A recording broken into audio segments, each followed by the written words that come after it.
So we'll go ahead and start it up. So, Juanita, thank you so much for joining me today. Yeah, thank you for having me. Yeah, I think it's kind of crazy that, like you brought Rebecca too. So this is pretty nuts. My identical twin sister, Rebecca. Mm-hmm. It's very clear. I actually didn't want her to come. Yeah. Do you think you're seeing double right now? Yeah, I had to make sure to seat you guys. I almost gave you nameplates. Yeah, no. Oh, yeah. I know. It was two Juanitas. She's really annoying. She's really annoying. And so but I owe her money. So I was like, yeah, sure. You can come on my interview, my podcast. Yeah, Juanita and Tunita. No. Tunita, that could be our next sponsor. Tunita. Albacore. Albacore. So you're from El Paso, Victoria, Texas. Yeah, sorry about the pound sound, the dogs. Yeah, so we always have to apologize for pounding. Who let the dogs out, or who didn't? Yeah, it's kind of nuts because that's a problem that has happened. I can cut it out. Nobody hears. It's kind of funny. The audio. I don't like it. It sounds haunted. I know he does that. He does that. He's such a good dog. But yeah. So can't wait to meet him. When did you come here to Austin? Okay, so I grew up in Victoria, Texas, and then I moved to San Antonio in 2011. Spent 15 years there, and then moved to Austin April 1st of 2024, the literal day of the eclipse, the solar eclipse. Oh, no shit. Yeah, it was not omniscient. There's a China word that people use, a China word? Yeah, it's it's she's racist. Not us. No, I'm not. Yeah, maybe a little bit. No, it's where something is it's a good sign. Oh. Okay. There's a fancy word for it. I dropped out of high school. Yeah, it's a good omen. A good. Yeah. Auspicious. Auspicious? Yeah. That's been it's sort of been the you see, I can't think of the word, and that's the thing that's been going on because with Lauren here last time, there's some words we couldn't even think about. Yeah, there were some words we couldn't even think about. Now here we are, wait, what's the fucking word again? I'm like, yeah, that's the thing here. You come in here, you're just gonna forget words. It wipes you. Yeah. But auspicious, I'm gonna have to Google that. Auspicious, yeah. It's usually old Chinese people. Oh, that is auspicious. He's suspicious. Suspicious. Auspicious could also be the name of a young Black person. That is Auspicious Johnson. Yeah, we went to school with him. What are you talking about? Yeah, he always had them in the back of the bus. Did you start comedy in San Antonio? I did, and they hated me. Really? Yeah, they don't like the racism. I remember I did a joke about my first stand-up set, I crushed. And that one was one that I did about I was did you guys all know, the word for the bread becoming the body in Catholicism? It was hard for me, but transubstantiation, obviously, you knew that, everybody knows that. But for me, it was hard. And the way that I learned it is probably the same way that you guys did with Power Rangers theme song. Transubstantiation. Down, down, down, down, down. Transubstantiation, the mighty morphin blood of Jesus Christ. And it So it crushed. But then my next set, I didn't know how comedy works, so I was trying to write new jokes for every time. I didn't know that it's like, oh, you just refine what you already have. Yeah. And so the next one I did was because I had like a busser that I hired, and he was probably like 5'5". He like was like muscular, super dark, and had like short, straight French. I know. And like I was like, that new busser is so good. Like, he's amazing at his job. And then I was like, the Mexican busser's so good. And he goes, what did you say about me? I was like, oh, I said that you were doing great. And he goes, yeah, the other part, I was like, that you're Mexican? He goes, I'm not Mexican. I was like, okay, honey, I'm sorry. What are you, like Honduran or Guatemalan? What kind of Mexican are you? And he goes, I'm Hispanic. And I was like, are you fucking kidding me? What is that, like a pronoun for fucking like ethnicity or something? Like, we're in San Antonio. I assumed you were Mexican. Let's get over it. Did you just say Mexican and gay? Or like, what the fuck are you saying? I was like, okay, look, Ryan, you are severely Mexican. You look like an extra on Apocalypto. Sorry that I'm going to be the one to reveal this to you, but you look like you're going to roll a head down a pyramid. So just stick to Mexican. He got super mad. So I said that on my second time on the mic, and everyone hated me. They were just like, oh my God, that's good though. I know. They love racism until it's Hispanic. They put down their hot Cheetos. Yeah. I always wondered how the San Antonio scene was. I've never been up there before. I'm not a fan. Not a fan? Yeah. Now it's better. Now they have the riot, and I did Don't Tell in San Antonio. It has been better, actually. But just like I had negative experiences, like whenever I was there, just because they were cliquey. The same 10 people were always on like their one open mic that they have, and like they just like sucked each other's dicks a lot, and I was just like, okay, fine. And then started. That's what they were doing. Actually, wow, on stage. That would have been hot, but like, you're like, can I join? Yeah, I want to suck a dick. No, but like, I started like driving up to Austin, and then and then I started gaining traction over here, and that's whenever all the San Antonio people were like, oh my God, like, hey, do you remember me? And then they're like, no, I don't. Oh, really? Sorry. Was your Killtony appearances that have anything to do with it, or was it before that? It had a little bit to do with it, but it was mainly the fact that like they saw me getting booked over here, and they saw like how like, and I'm like, I'm fucking funny, dude. Like, you guys are just like, stupid, too pretentious and uptight. But have a little fun and laugh at yourself. That was in 2023 though. No, well, my first set was actually in 2017 or 18. And then, no, it was like 2019 because then the pandemic happened right after. And then I didn't start going again until 2021. And in 2021, this guy took me to Killtony, and I didn't know anything about it. And like Ariel Isaac Norman, who I'm like really good friends with now, was on panel, and then I didn't know who Tony Hinchcliffe was. So like after the show, I like poked him, and I was like, "That's how you did that. That was fun." And he like looked at me like this. He went, "Oh, really? You're welcome." And I was like, okay. I was like, I think I'm pregnant now. Like, I don't even have a uterus, but fucked me with those baby blues. Fuck. Now we're like, we're all cool. Like now we like all know each other and stuff, which is fun. We actually like hung out with him on Christmas at the Betty. With Tony. It was fun. And oh, that's cool. Yeah. I went up to him and I was like, I just want you to know that like you changed my life. And he grabs my shoulder and he goes, Juanita, you changed my life. And then I ran up to Rebecca and I was like, hey, I changed his life. Outside and like, I was crying super hard. No, but it was very sweet. It was so sweet. I love him. It was like an intimate gathering. There were like maybe 10 people. Yeah. Oh, that's awesome. So it was like a small kind of thing. Yeah, it was because the Betty was closed, but he's like, he owns it.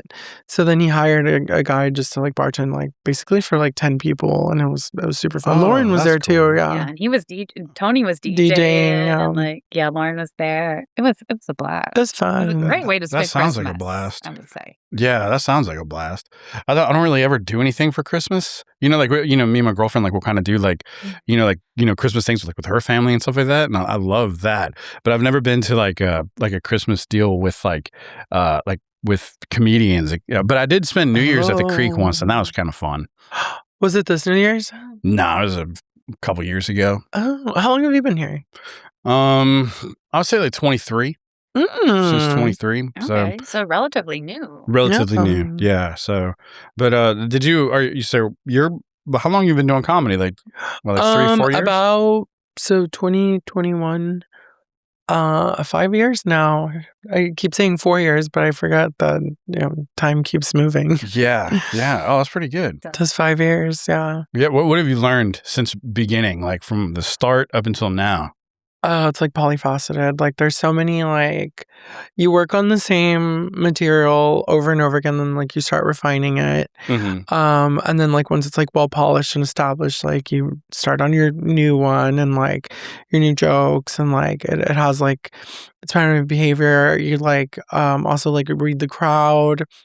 What I'm learning now is like I need to have like soft material and like my normal material, which is like rapey and racist. San Antonio gets the soft material. Yeah. Like, she's also helped me because I'm like pretty much brand new. I'm like 4 or 5 months in. Nice. Inspired by my sister.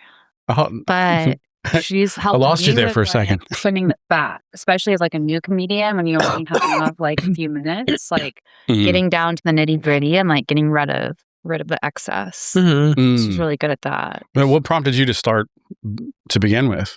I mean, I've always like loved it. I was like felt this connection since I was like little girl. Some of my first memories, like watching stand-ups with my dad. But I was like always very insecure and kind of nervous and whatever. And then I got to like a certain point in my life where I'm like, what's the point? What's the point? Like, let's do it. Yeah. So I just like ripped the Band-Aid off and I did an open mic at Shakespeare's.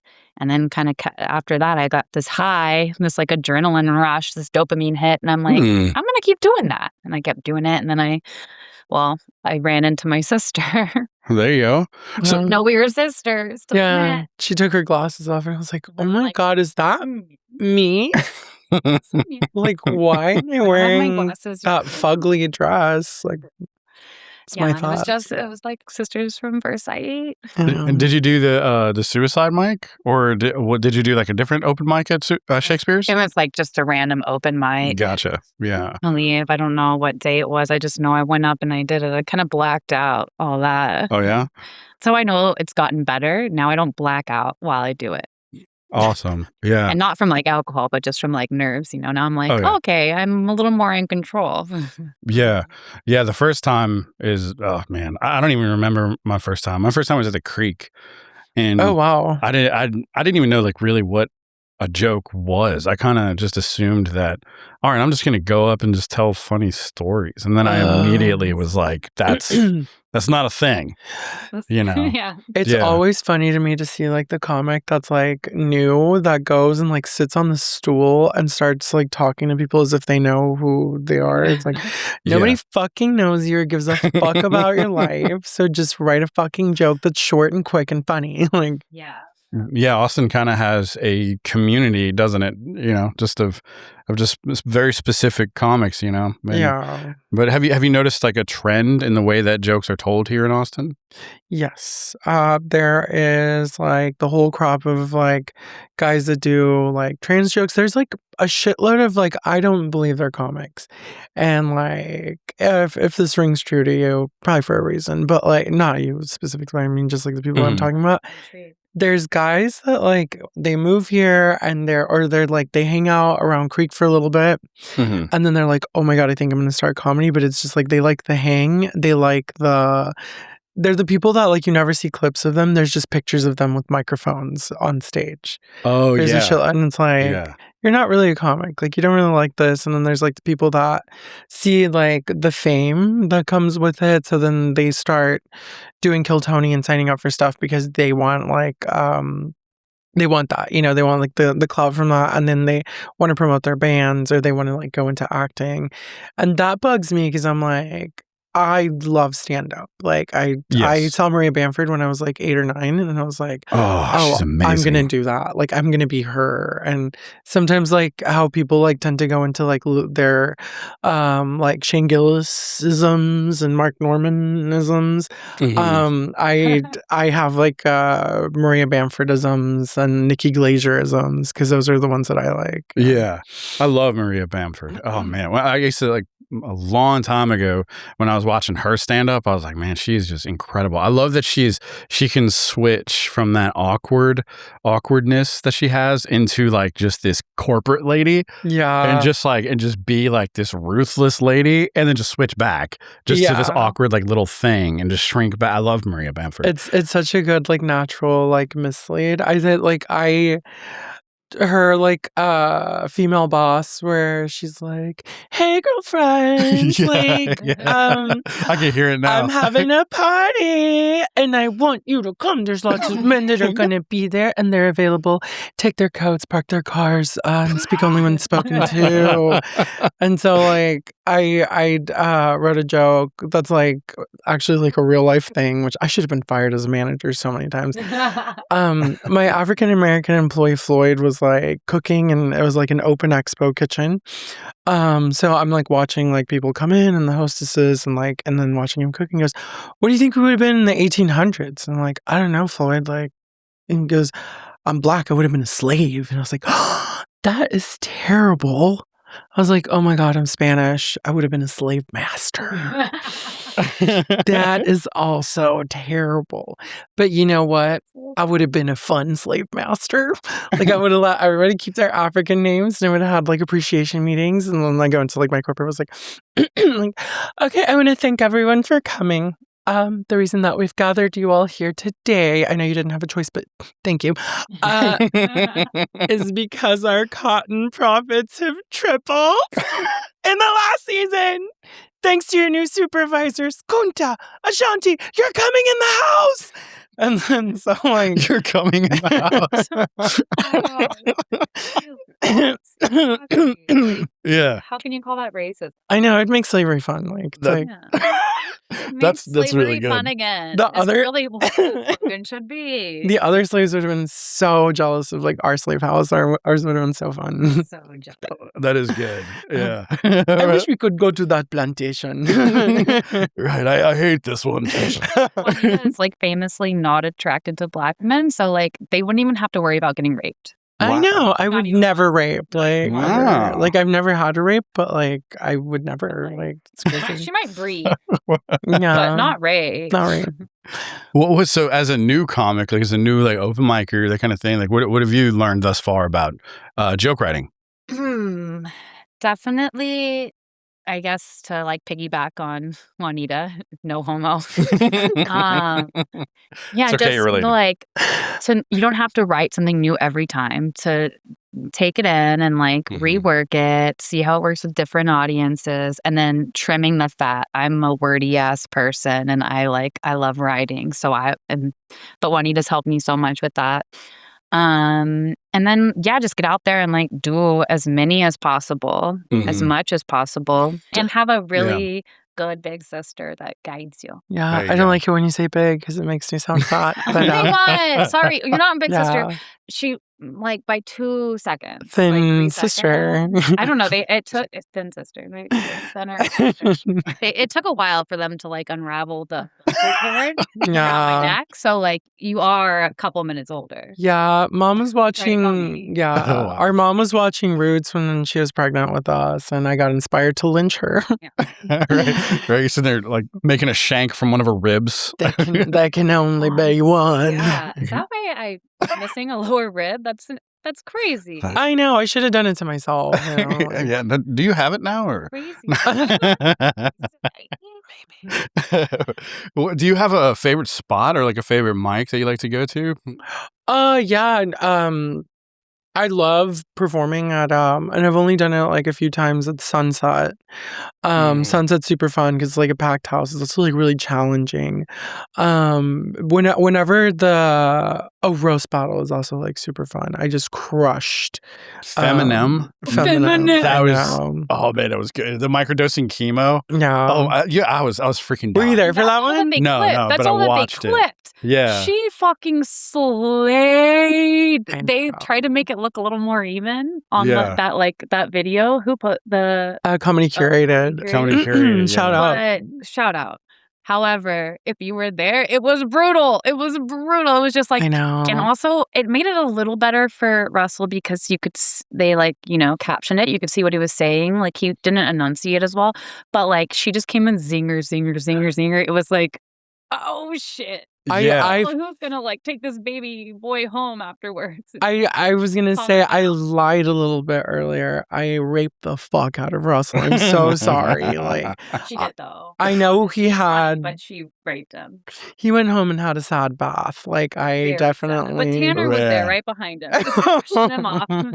That was good. That was so funny. I watched that thing like 4 or 5 times. I was like, man, that was legit. And what I really loved about it too was like, sometimes I see like people's gears going, right? Like when they're doing like roast battles and things like that, like they'll get hit and I could see them trying to think about like, okay, wait, hold on. I had something for this and yada, yada. But you like what I loved about your stuff was that it was like water in a duck's back. You were just like, yeah, whatever. And then you just moved on and just hit him again. I was like, God damn, that was cold. That's so funny. I was good. It was very good. How do you prepare for roast battles? What I do, when I tell everybody to do, I'm like, because a lot of people try to like improvise like on stage, and I'm like, it's okay to improvise, to do crowd work, whatever, but like have everything written down, have it memorized like a goddamn fucking script, and then when you go on stage, if you do want to improvise, you can go back to what you were saying. So it's like, okay, like I'm gonna like, I don't know, I forgot what he said. Like he was saying like something like,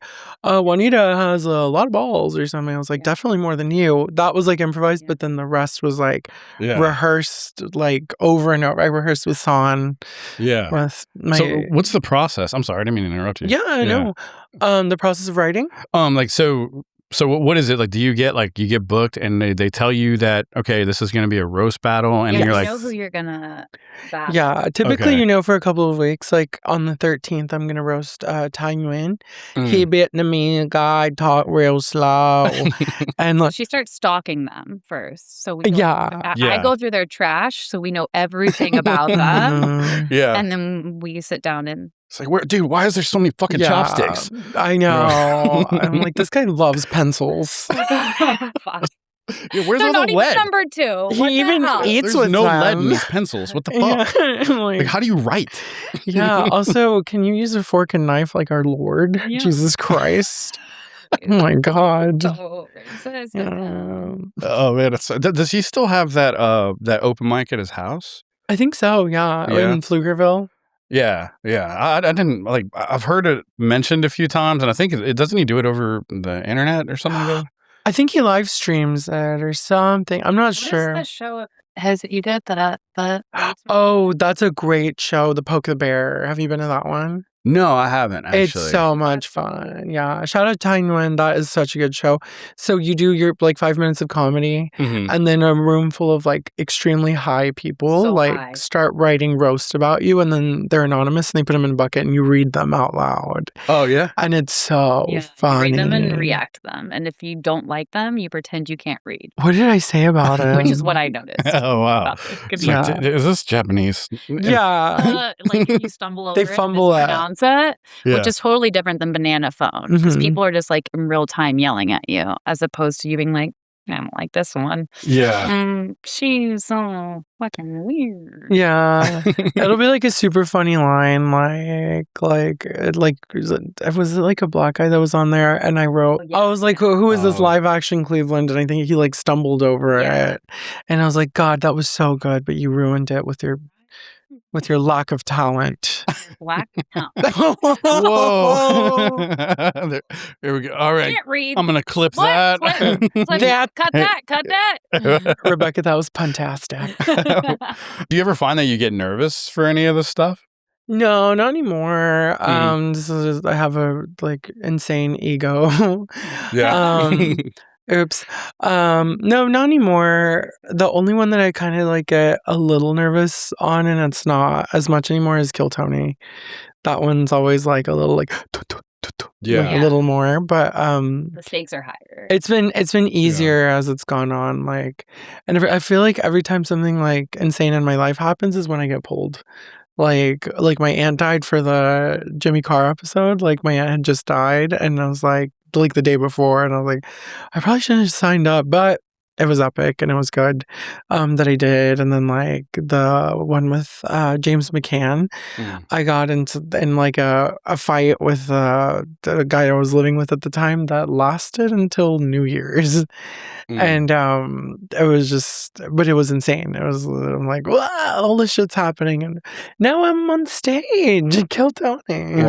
Wow. How do you deal with things like that? When life gets rough and hands you all that shit, and you got to get up there and do it.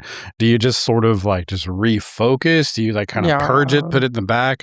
How do you deal with that? You have to swallow. Well, you don't have to, right? Everyone has their own choice. You have to swallow. Yeah, right. I was whiskey hole. Yeah, there you go. I have wanted this career so bad, and it was not something that I thought was plausible or attainable. And then people saw something in me. I get a lot of messages from people oh, I would say normally most people don't have a chance, but you definitely do. You're definitely good at this. And so that's been super affirming. Just seeing when I met Tim Butterly, I was oh my God, hi, I'm Juanita. And he was I know who you are. We were nervous to meet each other, but it's so funny because I was but you're the famous one. He was no, but you're the famous one. Yeah, it's you and Tony crying together. I know. Did Killtony help launch you to that next level? Or definitely, yeah.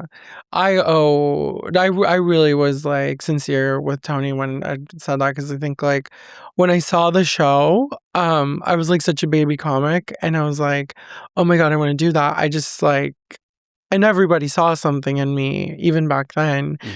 And yeah, because when right before I got on my debut, which is the episode where Cam Patterson says that rock shit, is I'm not retarded, but I like rocks. Oh, I never understood that. I think he's so funny. He's so funny. Yeah. But that's the one thing I'm he likes rock. Is He it just a likes boy rocks. thing? He missed the boat on crystals, and he just likes rocks. He eats rocks. He eats rocks. I don't know.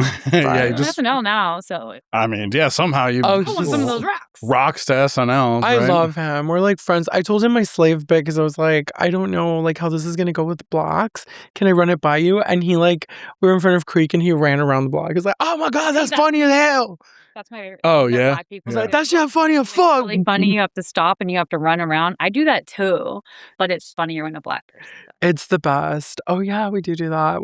With you, you just look like you found out that he is the father. But yeah, when black people do it, it's super fun. No, he's a really nice guy. I mean, I love him. I've met him just a handful of times, but every single time, I'm I wish more people around here were that nice. He should be full of rocks.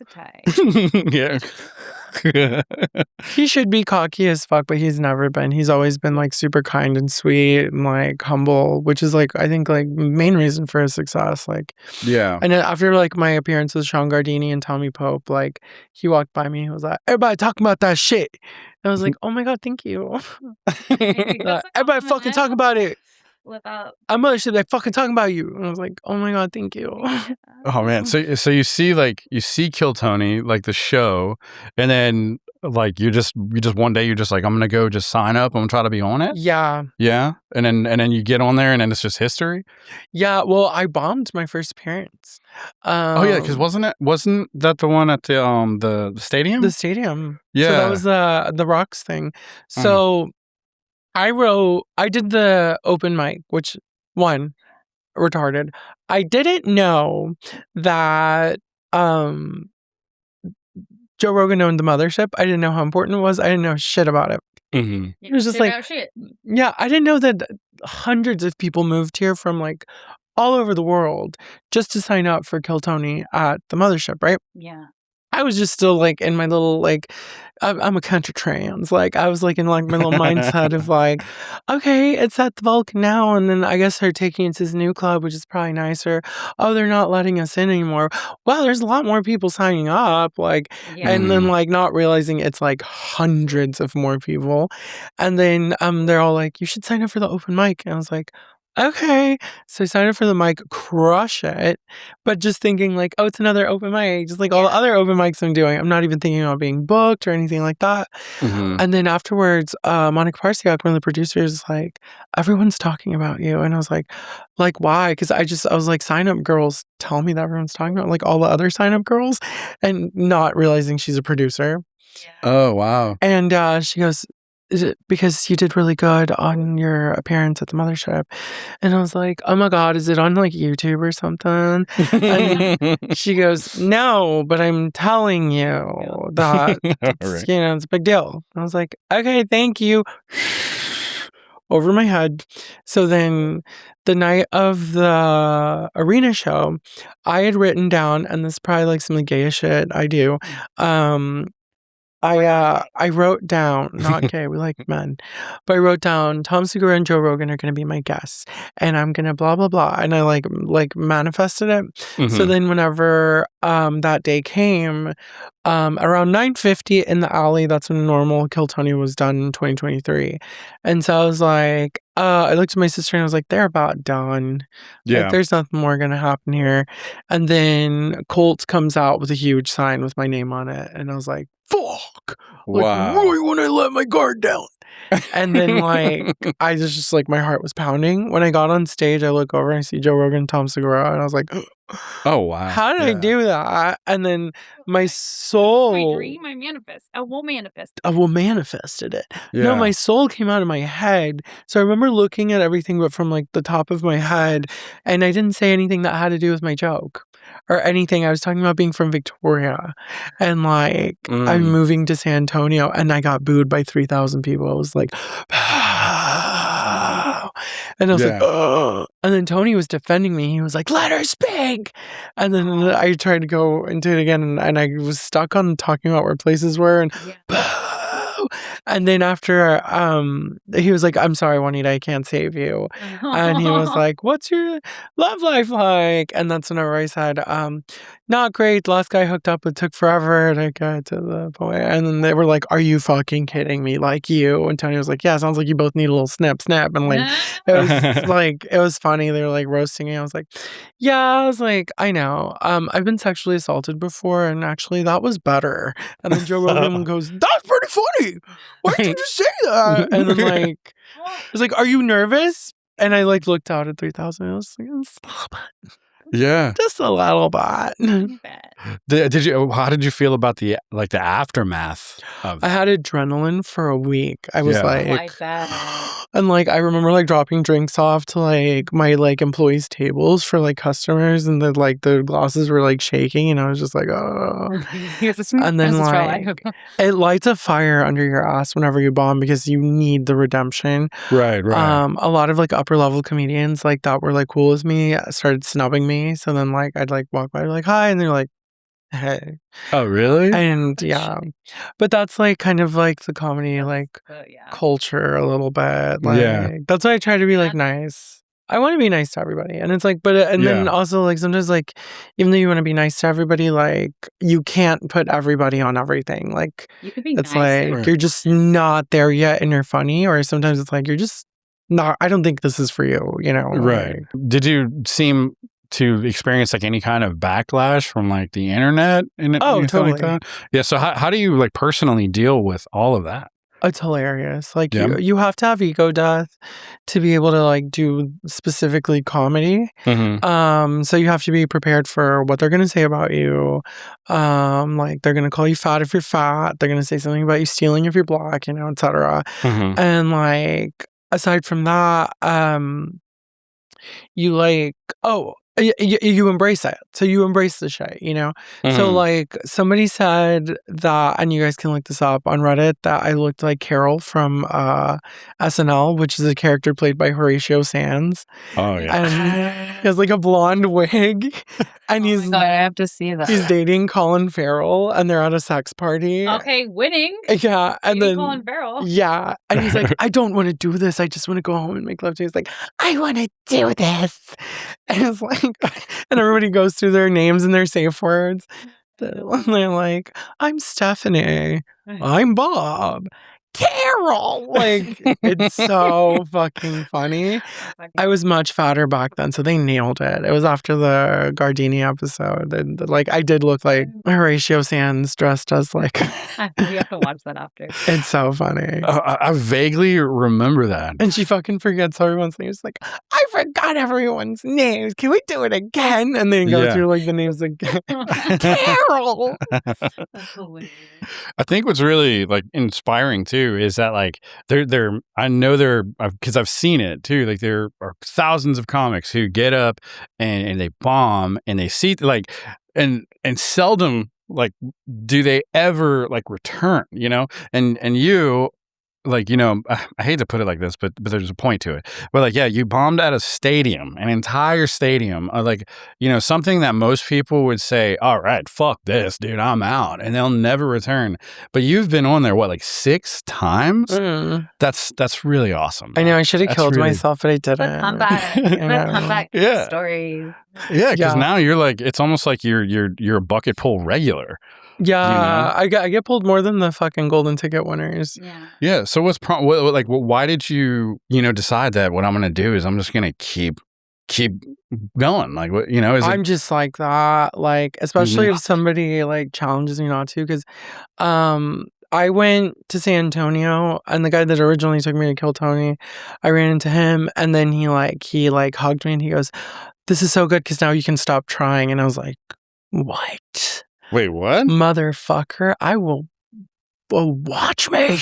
And then it was just like, I took 1.5 years to get back on. And once I got back on, like signing up every week, I have like a pile, like huge pile of like the bracelets that we get. When I got back on, I fully planned everything out that I was going to say and do. The only thing that I forgot to do, there was like a couple of things that I forgot to say and do, but I talked about everything that I wanted to talk about. I did my minute exactly how I visualized it. It was the one where it's like, how many of you are unvaccinated? Don't get it. I'm transgender now.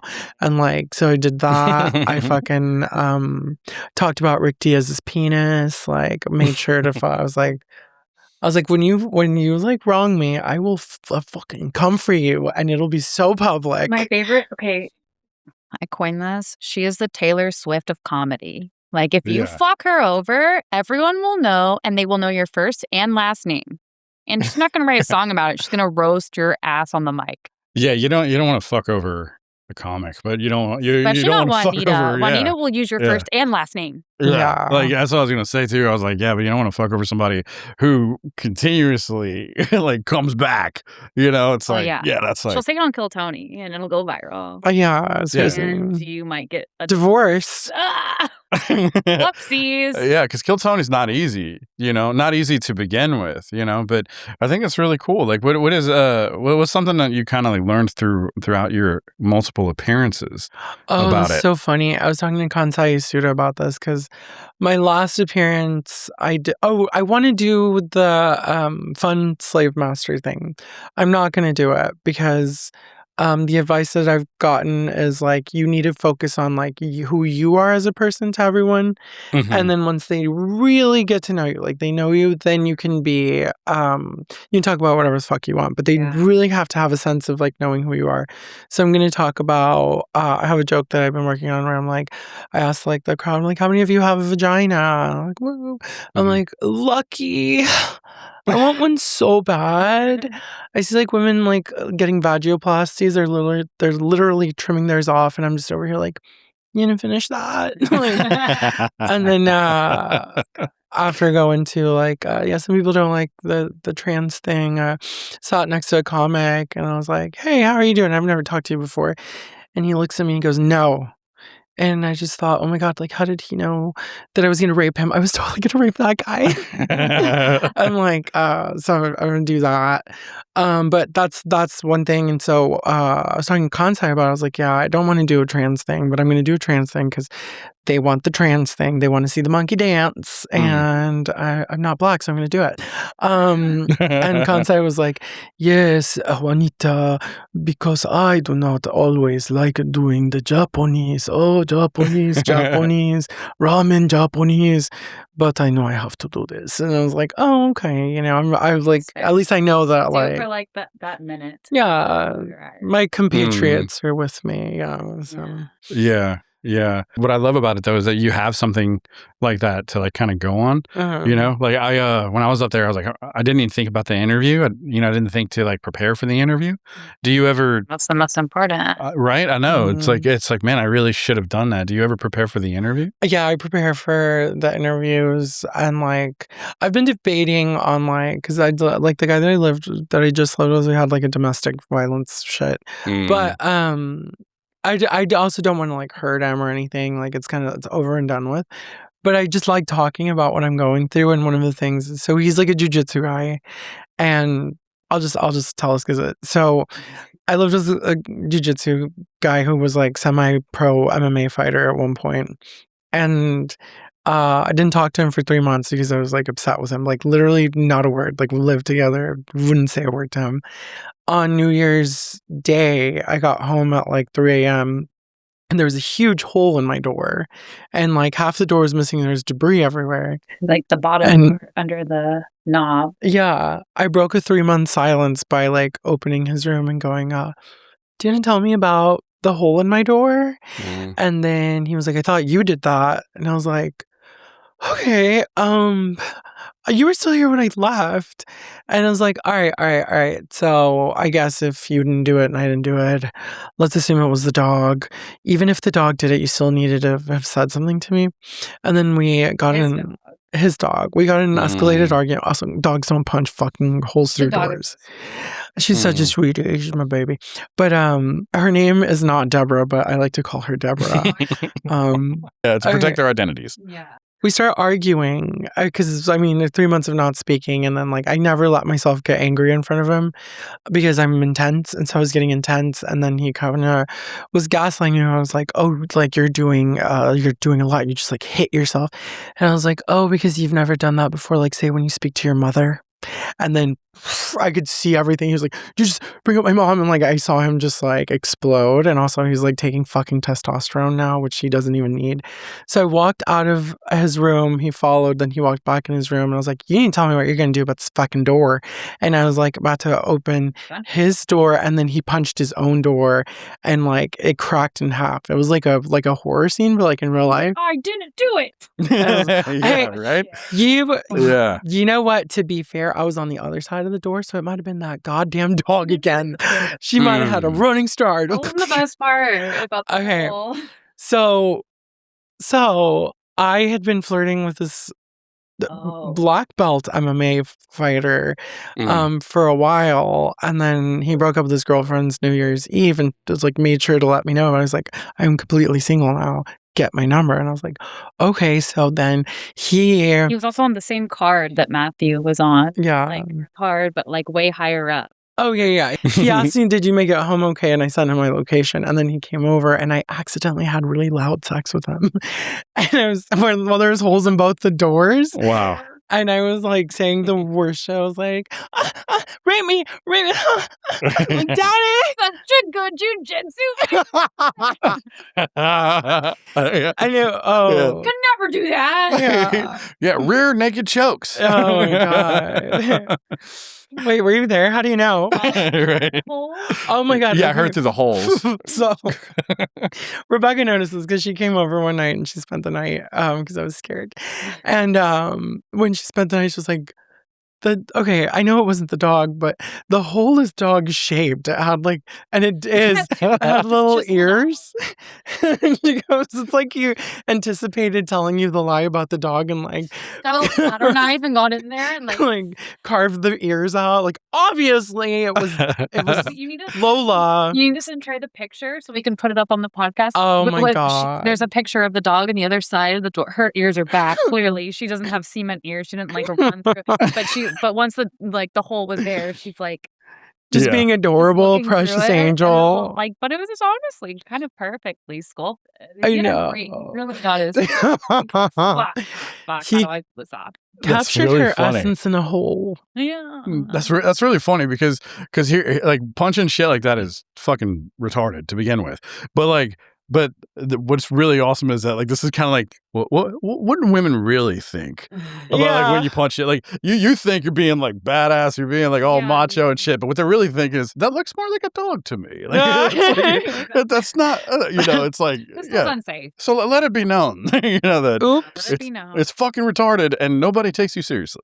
Oh yeah, and that was so funny because amongst the arguing, he was like trying to imply that I wanted like a relationship with him. He's like, I think you think too much about our. We haven't talked in 3 months. I haven't talked to you in 3 months at all, and let me show you how much I care about it. Yeah. Hey, get over here, black belt. let me show you a thing or two. Yeah. Yeah. Are you out of that situation now? Oh, completely. Yeah, I have like my own apartment. That's why I'm like passive, but it's also like on Killtony, I kind of want to talk about it because I'm gonna be like, yeah, no, I've been like dealing with a lot of jujitsu guys. I think I'm starting to get cauliflower hole. So another good. She has like the whiskey hole. You're gonna have to trademark that one. Yeah, I know. Like all these hole jokes are like, they're fucking to get me every time. Like yes, the whiskey hole, and I was like, dude, that is so fucking good. It's so funny, and it's so good. Redban wrote composed an AI song called "Whiskey Hole," and it plays at the end of every Killtony episode. Yeah. Isn't that crazy? Isn't that nuts? I didn't know that. Yeah. Oh, wait, I'm going to write that down and go listen to Whiskey Hole song. I keep wanting to run into him so I can be like, can I use that for my show? The trademark that I created. And but like back to like the interview thing. So it's funny because you do plan your interview out, or I do, and like the scenarios and what I want to say and stuff. But then like I did a whole bit about how I dropped out of high school and joined a touring Catholic sketch and improv ministry of charismatic, the National Evangelization Team of America, as a not religious person to hide from my mom that I dropped out of high school. And it worked. And then I got a high school diploma anyway because of George Bush, because he was president and the No Child Left Behind policy. That's all that shit was, that if you dropped out, they're just going to send you some shit anyway. And so I did all of that for nothing. And it only costed millions of lives in a 20-year war. But worth it. I know. My mom is so scary here. She's 4'11". Like she's Spanish. She's 4'11", yeah. Yeah. Thanks, Bushy. You that one. But I wanted to talk about that my fucking interview with Rob Schneider, and then Donnell Rawlings like pulled complete focus and eclipsed it, and it actually ended up being awesome that he did that because it took on a life of its own. The we will fuck you. Yeah, it really did. I was at Shakespeare's when that episode aired, and I was like, I don't know, it was like watching magic happen. I was like, dude, I was like, Juanita's fucking killing it, and I got pulled that same night. No shit. Yeah. I didn't know that. With James McCann. Oh, wow. That was when I started fighting with Matthew, and then like Scott picked me up. Yeah. And then I was like watching everything like with him. I was like, oh, like my episode's on. He goes, let's go watch it. No, it was like because they're 2-week logged. Oh, okay. So it aired 2 weeks later, and then I got pulled again. Oh. It was nuts. Man, that is crazy. Are you gonna do Killtony? Is that like your goal? I signed up for one the New Year's Eve because I wanted to go in. Let's be honest, I wanted to get in. Yeah. But I like prepared for it. But I haven't signed up since. I need to like sit down with Juanita and work through a little more instead of just like spur of the moment. But I'm going to like relatively soon, probably within the next couple weeks. I just need to make sure I have my like tight minute trim the fat, and then be like semi-prepared for the interview. Can you ever be prepared? Probably not, but like a little bit. Yeah, we have tight holes and now we need tight minutes. Tight holes, 8 minutes. Yeah, well, what better person to call it when the guy comes in 1 minute? I say, that was your cute little tight minute. Yeah. What better person to like, figure that out with than Juanita, Like, has there been anybody that's been on, like a bucket pull that's been on more than you? Yes. Yeah. But nobody remembers them. That's like, and I'm not saying that to be a bitch, but literally, like, everyone, like, the other comics get mad at me. They're like, oh my God, what are you doing? Like, they like fucking love you. You're so lucky. I'm like, okay, Ollie Moose has been on like 8 times. Fucking Trey, the like Cuban blonde guy, has been on 5 times. Yeah, and like you said, yeah, like you're talking about. Yeah, there's just it's a thing of like, I'm memorable just interacting with me, not even the funny part. Like, I'm distinct. But aside from Rebecca, like boom, boom, boom, like things that they made their whole outro song based on. Like, talk about memorable. Yeah, that's pretty crazy. So it's like there's other people. It's just like nobody remembers them, or like that's why it's crazy that she hasn't been like golden ticket or something like that yet. But I feel like, well, it's even crazy. I think it's even, I don't know how they're doing that. Like, like there's been a golden ticket winner like every week almost. There was one last week. We hung out with him. Yeah. Black boy. Yeah, he's Puerto Rican, I think. Well, that's black. Tony didn't know. One drop. Tony was like, get him on. I like his shirt. It says he loves Puerto Rico. We need to diversify. So you guys have your podcast, right? The Whiskey Hole podcast, right? Whiskey Hole Show, excuse me. Yeah, Whiskey Hole Show. That's all. So how did that come to fruition? That was so interesting. I matched with a guy on Bumble over a year ago. He messaged me, I only date Asian women. I don't want to fuck you. Please meet me to talk about comedy. I'll buy you whatever you want. And I was like, okay, let me go see how I get raped. And then I like went into the you couldn't even call it a date, but I really didn't know what he was up to. And he is diagnosed with, I think, Asperger's. He's actually like a little retarded. And putting it delicately. I don't know if we call it retarded, but yeah. It's the medical term. No, but he's a fucking amazing friend.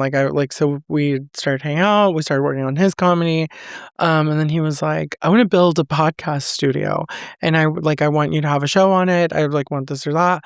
So then I went through my whole the whole year that I was living with Matthew was like a haze. I felt like I wasn't myself, and I think right when I got out of it is whenever Robert came into my life again, and he had his own stuff going on, and then he built a studio with we call them our investors, with Caleb and Alex. These guys that we do it at their house. They help us film. They they have tech stuff. Made the whole house committed to studio or podcasting, and we have a green screen, and we haven't even seen the other rooms. There's one room entirely dedicated to 3D printing. Really? It's crazy. Yeah. That's so cool. Yeah. And I sent you a picture of the studio, and then the Caleb is fucking Mama Gump. He's just, people are always coming and going. He's Daddy Warbucks. He hasn't given us an outfit budget yet. So I know. Wardrobe budget, Daddy. All you're doing is fronting us with tens of thousands of dollars of equipment and hiring an editor and doing all this stuff for us, and it's dude, we need outfits. Oh my God, how selfish can you be? It's such a sweet, and she brought me in. We met and obviously and realized we were sisters separated at birth. Oh my gosh, Mom, what the fuck? But we were at bartending camp, and I caught her eating an Oreo with a giant mound of peanut butter, and I was like, nobody's ever done that except for me. I've literally I think I'm the only person on the planet. No one likes that but us. That's ever done that. And I was and then she took off her glasses, and I was like, Why am I wearing that ugly ass dress? And we're like, we can't like not, go with this. Like, this is just, and then we did the DNA test. They came back. We ignored them. And we're like, we're sisters. We did a test pilot with Robert. And like, yeah, we did a test pilot. And took off. It took off. That's it. We are. So how often do you release episodes? So no episodes are released yet because we got an editor from Nebraska coming down. And so within a week or so... Oh my God. Yeah. What? We had a guest who from like a famous person. Likeness. Yeah. Likeness. Yeah. No, that's crazy. Likeness. Yeah. Wow, that's already. But that's we've recorded 7, I believe. Yeah, and then Wednesday we're gonna record another one. And we're gonna go to Banana Phone tonight and see if we get a good guest on, aside from the one that we currently have on, which is like stockpiling a little. But within the next week or 2, we plan on releasing. And that's a good idea. Yeah, like because when I started it with little to no knowledge, and then. Yeah, it shows. You never know what's going to happen or whether you can record that week or whatever, X, Y, and Z. If you're going to get a cease and desist letter, if something I wish I would have done the same thing, and you learn. But yeah, y'all are doing it right. That's great. Yeah, and it's totally contrived. So where it's scripted. So we set it up as a podcast.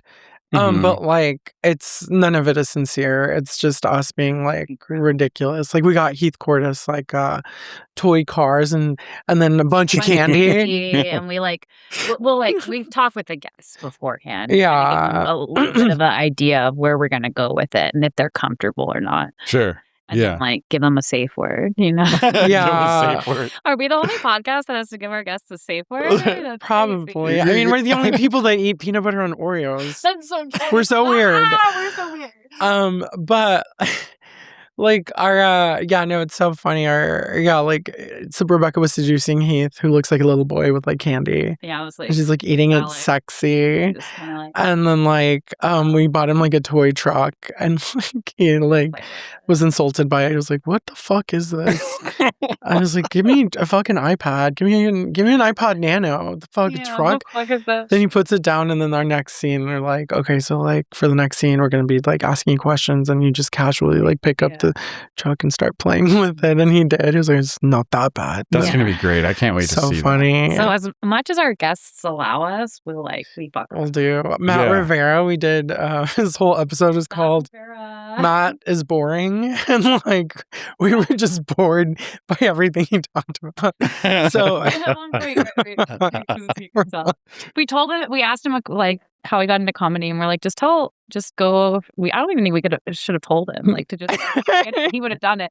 We're like, just start from the beginning, and we're gonna we're not even gonna use that audio. We're gonna zoom into our faces and what we're thinking about while you're talking. So he talked, and he did a great job. He talked for so long. He was so boring, so long. Yeah, and then we post edit, or at the time we zoomed into our faces, and then we did voiceovers after. Mm-hmm. And I voiced Rebecca's thoughts, and she voiced my thoughts. And Rebecca's was I wonder what Michelle Marone is doing right now. I hope he's getting up slowly out of a bath full of warm milk, just pearls just dripping down his brown body. Oh my God, Michelle Marone. Yeah, Juanita's was the compound for XYZ, and I just did this whole nerdy spiel, but she's looking at the camera it's organic chemistry, and then she's going through it. She's getting hot. Did you rip it? Yeah, it's so funny. Yeah. I'm legitimately excited. I'm excited to see it. Yeah. Me too. Yeah, I'm legitimately excited to see that. Then we Matt Rivera could be so entertaining. We asked Matt about his diabetes. He knows he's talking about it. We're opening up candy again. And just eating candy as he's talking about it. Oh my God, that's going to be so fucking awesome. But earlier today, I was trying to think through who we've had on, and I couldn't think of the last one, and it was Matt. I forgot him. And then we we asked Matt, so we're tell us about what is it? Diabetes? Oh no. He goes, we were like, what would you say to little Matt right now? You know what we should do though? Instead of getting an actual picture of him, we should get Chancho from Nacho Libre. As like, we talked okay, we're gonna tell the editor that. But like, so we're gonna do that. But like he's like what I would say to little Matt is like, listen to your doctors, like, because like diabetes is a serious thing. And then when he says diabetes, we go, ew, and then he goes, I know. Yeah, I know. He was a really good dad. He was like so much fun. like cool with every like artistic venture he wanted to take. It was perfect. That's really cool. That sounds like an awesome premise for a podcast. That's really awesome. I can't wait. So do you have a release date for this at all? Well, we're gonna find out probably like, so tonight we're having a writing meeting, and then after our writing meeting we're gonna see if we want a second guest or not. Like, we have Tang Yuan for sure, because I'm like roasting him on the 13th. I know. Yeah. You heard it here. It's a reverse Vietnam, yeah. No, it sounds just like Vietnam, but I'm Charlie. So this time you're gonna win. Yeah. Well, no, last time I did win. I murdered Russell. I won. The one that I lost was to Tanner and Miglio, because I only had 2 hours. Because that's what they fired Adam Lucky, and they hired Michael Ridley. Michael Ridley, you're amazing fucking like host. Like, you're fucking awesome. But you didn't have much time to prepare. Yeah, I didn't have much time to prepare, but I really appreciated him like thinking of me and like putting. But you slayed his butt, buddy. The next time, I did. I murdered him. Sorry, no offense. You're just like all offense. Yeah. Sorry, no offense but I raped you. Sorry. I was talking with somebody. It was probably my brother, because I talked to him about everything. But I was thinking about, I was like, man, we need some kind of sort of like sketch comedy thing, or like a comedy troupe here in Austin, or just something that kind of like just attacks comedy from like a different angle, you know, than just open mics and things stand like up, that. You know, just stand up. And so that's really cool. I can't wait to see that. We have like our on the street stuff too. Yeah. We're gonna like that too. It's gonna be fun. Oh yeah, the on the street. We want to do some like sketch type stuff. I know. With Lauren specifically, I want to, because Jamar Neighbors thought that I was Bella Carosa's mom. I was sitting with my purse on my lap watching the show like this. And then he says hi to her and goes, "Is that your mom?" She goes, "No, that's Juanita." And I was like, "Oh my God, I'm passing." Like, I'm mom passing. And then like somebody else thought that I was Lauren's mom. And they're both, one is from New Jersey, Lauren's from New York. So I want to do like a character where I'm like, "This is my daughter, Lauren. I'm so proud of her." Not like Rebecca's daughter, Isabella, that little piece of shit. Oh, I'm a fucking doctor or something. You pay for your own drinks. It's disgusting. My daughter's never paid for a drink. She can eat whatever she wants. She doesn't get fat. Wow. That's good. Yeah. You bastard. Anyway, that's you good. Fucking cabbage, fucking whore. You cabbage. Oh my God. Hi, Bella. And then being like so nice to her face. So what are your goals? Like, what do you like? Do you have? It seems like you have a lot of big plans. Oh yeah. You know? Definitely want the fucking like a special, like 30 to 40 minute special. Definitely want to do like the sketch ideas. I want like the Whiskey Hole thing to get like even bigger, to where we have like the whole fucking house is like studio, and we have like money to like get props and have like wardrobe and get other comics involved, because even like our friend San is this like Turkish guy that I like totally have a crush on. He's like our Mr. Slade on set when he's there. Like we put him in shackles before. He'll bring us things if we forget, like on camera. We're like, "We need another drink, San." This little like Turkish wigger. Twigger runs up and like refills. Yeah. Oh, that's funny, because for a minute there I thought it was like Jesus Christ. No, that's what like our Mr. Jesus Christ. But like a wigger. So he's like, "Damn, shawty." Like yeah. With a Turkish accent. It's like, layered. Like hotter. Yeah. Great. I've got to hear that. I've got. I can't even. I can't even imagine that. Should we call him? Yeah. Yeah. Okay. Just put him like right up to the mic. Yeah. Oh, he was like, "Hey, I had cornrows for like one of my best friends will put my hair in like 4 like cornrows." Yeah. And I rock them and I love them, and I wore them for a while, and then she redid them. And that's amazing. I didn't even know they had corn and turkey. And he's like, "Hey, Shadi, good tonight." No way. Oh my gosh. Oh. Jesus Christ. Hey, you're on the podcast. We need to hear your voice, Shadi. Yeah. What's happening, yo? Tell No, that's tell just how he's America talking. about how we met. Well, it was the immigrants that brought us together. That's what America's all about, you know? Yeah? Yeah, immigration. Yep. Yep. Bald Armenian and a Bolivian guy. He introduced us at a comedy show. I've seen Juanita on Killtony before. And whenever they introduced me to her, I was trying hard not to fangirl out. I didn't know that. Oh, wow. Oh, there you go. I was like, yo, I know her. She's funny. Did you get her autograph? She's fun. I didn't get her autograph, but I got her jacket. I feel like it's better. Yeah. You gave him your jacket? No, we just like traded jackets and like he looked amazing. Oh, he's a gentleman. He's a gentleman, He's but a gentleman. Oh, okay. he's also like a twat tease. Like he will not like fuck me. It's so annoying. Yeah, well, why won't you fuck Juanita, dude? I don't know, man. I cherish her friendship. That's the only reason. There's no other reason. I think he's heard that before. But he has other sluts that he talks to, right? Maybe a couple. A couple of what? A couple of shotties. Yeah, there it is. I love it. Does that mean that you were calling me a slut that whole time? When you said, "Sup, Shadi?" You're saying, "Sup, slut."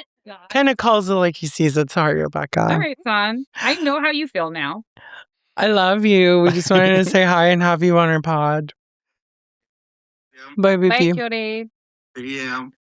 I don't know how to hang up. So you hear it? Yeah. Did you hear it? Yeah, I heard it. Man, Shadi. I always wonder how people like end up with those like unique personalities. I feel like I have a very just like plain, just like a normal personality, you know. But I love seeing characters. Mhm. You know, people who have like just these awesome characters that they fulfill, and it's their natural personality.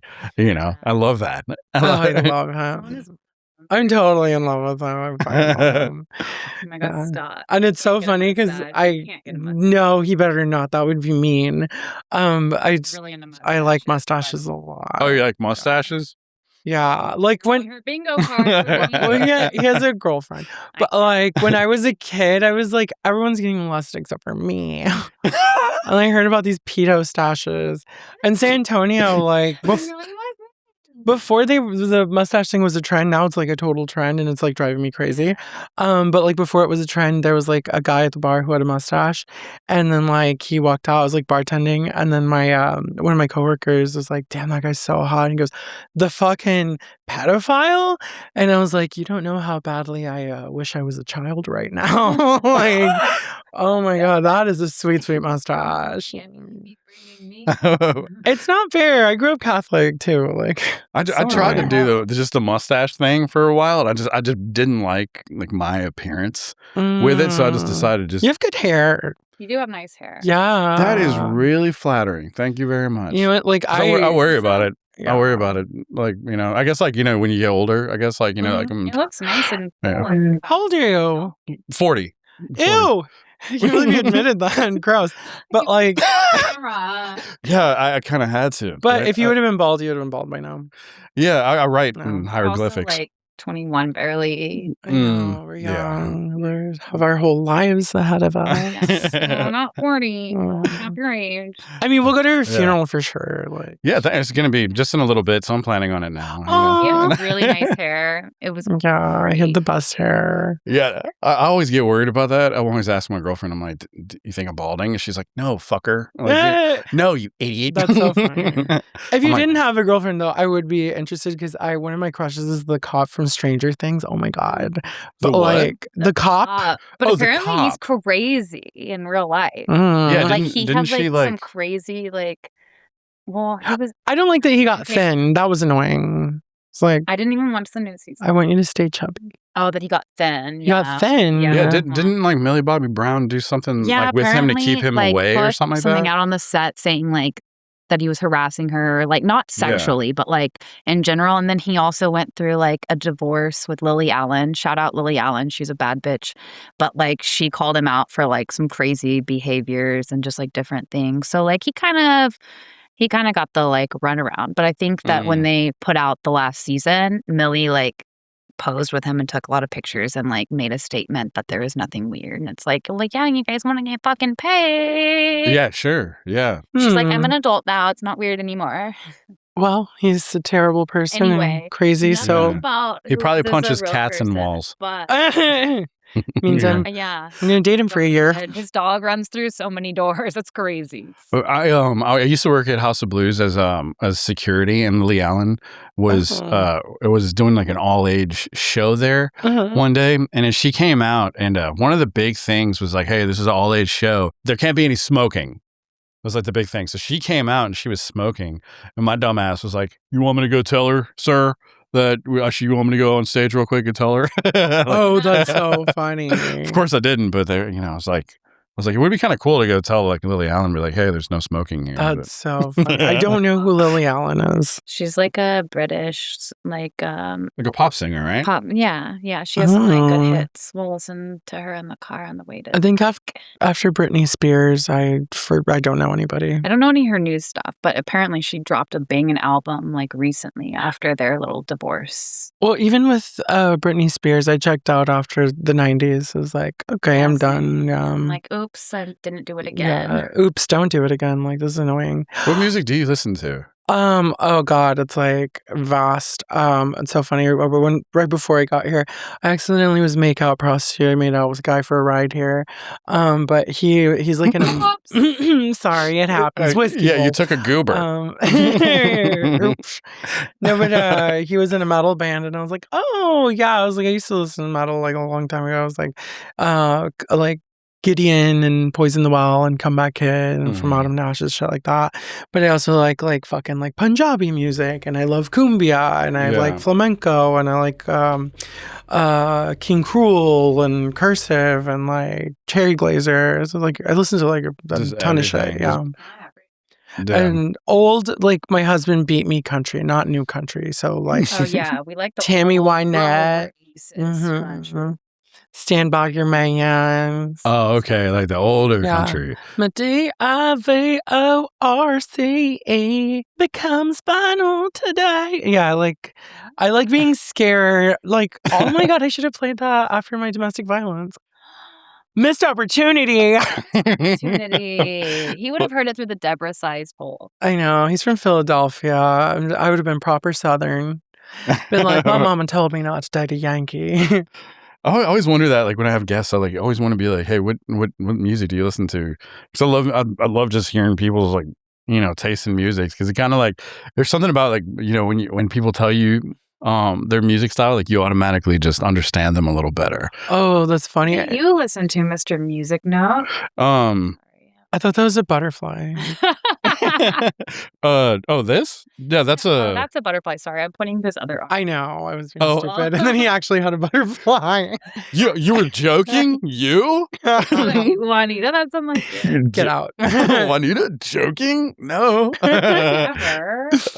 No, I literally listen to like anything, everything. Doesn't matter. Like anything and everything. Like it's kind of like I specifically only listen to black rap, so like I have no tolerance for white rappers. That's what wrong. about if British rap? No. Sometimes it's fun because they're so ridiculous, and it's like you got it. That's they rap like this. Yeah, well, when they talk, hey uncle. Lily Allen, like when you sing, you can't tell the accents apart, but when they rap, and they can say the dumbest shit, but it's so funny. Okay, I have to. Let's check that out. Right? Yeah. You ever hear them like say the ghetto and everything like that? Like they mentioned like some of their rap songs that they live in the ghetto and everything, and I'm like, you guys have ghettos? Like, for some reason, I'm like, dude, I thought you all were educated. They have a lot of Muslims. Right. From you guys. Yeah, their ghettos are full of like Muslims, and that's always weird whenever you run into like an Indian, and then they're like, Oh yeah, I'm from fucking England. And And you're like, no, you fucking aren't. Where are your ancestors from? English guys want to fuck Calling your me. Yeah. Look, Punjab. Like, Right. where's your dot? Basically, I hate to drop it here, but I did get DNA tested. And as similar as we are, I have the only difference. I have 1.9% Punjabi in me. Oh, really? And I think it was just a little leftover from the guy from the night before. But who's to say? You got a little leftover poon. Yeah. Oh, Yeah, Punjabi. Yeah, right. You put the poon in Punjabi. Punjab. Yeah, Because she's a slut. But so I can say anything I want. Jabbing that poon. Oh man, I love Indian people. Me too. Yeah. Sounds like exactly what someone who didn't would say. Oh no, I do. I love them. I didn't realize like how much I did until I went to India, you know. And then afterwards, I left. I was like, oh man. But it was kind of weird. It was like after I left India, like there was like a little bell and it rang, and they were like, "Thank you, come again." Anyway, so public service announcement: if you are Punjabi specifically, I want to go to your wedding. And I might be in it. Can I be in it? I want to dance like this. Right? That'll be really cool. I've never been to one. I really want to go to an. I want to do that. Yeah. Right? Did you hear that shit? Yeah, that was really good. No, You ever heard of good stuff? So you mentioned heavy metal and then you mentioned specifically black rap. So like I like Crime Mob. Yeah. My favorite song is Knock If You Buck. I like Knock If You Buck. 3-6 Mafia. Yeah, of course. I like I don't like Usher. I'm sorry. One of the funniest things, like, Cam is this comic that opens for Matt Rife. I forget his last name, but the Usher song, yeah, that song came on. He goes, "That's like Nuck If You Buck for white people," and I was like, "Oh my god, that's like the funniest sentence that like I've ever heard in my life." Like that's so accurate. Like, and then I actually introduced Son to Nuck If You Buck. As Schwigger as he is, he didn't know Crime Mob. That's crazy. No. But I bet he loved it. Did he love it? I was going to tell you about a band called Bloodywood. Bloodywood is a metal, like, Indian band. Oh, shit. Mm-hmm. And they have a lot of, just a lot of Indian influences in there, but, like, heavy metal as well. They have a whole song about, one of their dogs dying. And they wrote this whole song. And it's, like, this badass fucking song. The medicine woman would love it. Oh, no. Oh, my God. We got to... We have a friend. You mean like Dr. Quinn? Anthony Quinn, medicine woman. Anthony Quinn, medicine woman? Anthony Quinn is a super talented guitarist that works at the Mothership, and he don't give him that much. Does music on the Absolute Show. He's so funny. Oh, nice. Yeah, he's not a comic though. But ever since I met him, I was but like, he's laughable. Anthony Quinn, medicine woman. Anthony Quinn, medicine woman. And then we text each other, and sometimes it'll be like we change his name. So I'm like, Anthony Quinn, female healthcare professional. Anthony Quinn, gynecology expert. And then like when things were going south, we're like, Anthony Quinn used to be gynecology out of service. Right. Anthony Malpractice Quinn.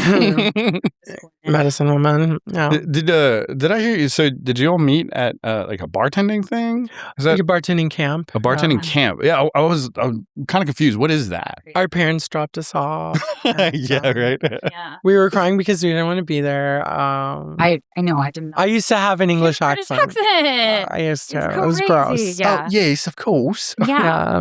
And then, we were shaking things around, doing whatever. And I was like, I have to have my snacks.